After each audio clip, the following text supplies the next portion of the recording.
Ev to Phil, August 26, 1941, 4:45 p.m. My own. Here's a bit of interesting information for you.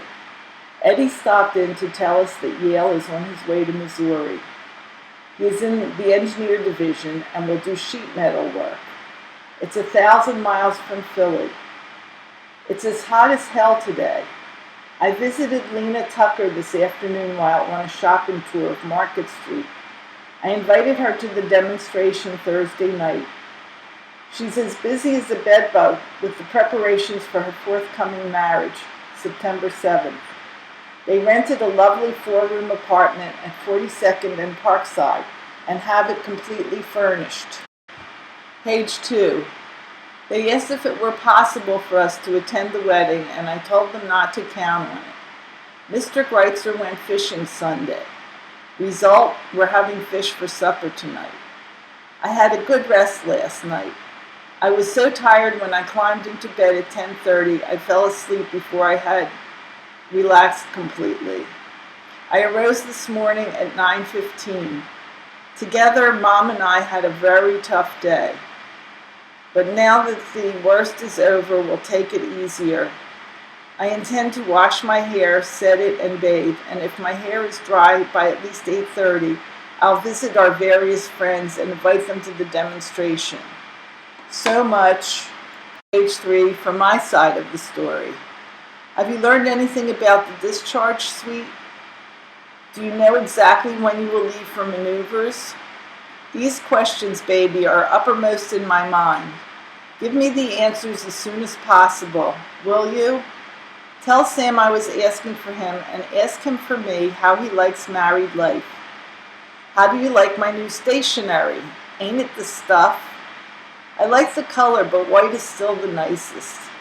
Incidentally, sweet, I'll send stamps as soon as I can. Things are tough. Mom is pretty deep, page 4, in debt and doesn't know how she'll make ends meet.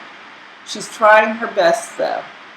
For this reason, I dislike asking her for any money, regardless of how small the sum may be. The radio is playing, and the announcer just said that the next song will be, Do I Worry? I'll ask her for money for stationery and stamps, but nothing else. But I must be boring you by now, so I'll change the subject. How are you feeling, sweet? Well, I hope. As usual, Mom sends love and best regards, and as for myself, need I say more? Your gal, Evie. Phil to Ev, Tuesday, August 26th, 8 p.m. My dearest, it seems I can never get to write to you before 8 p.m. anymore. The fact is, I just came off KP. Yes, again. That makes the 3rd time in as many weeks I've drawn this detail. But I'm better off than most. Practically half the company was drawn for guard duty tonight.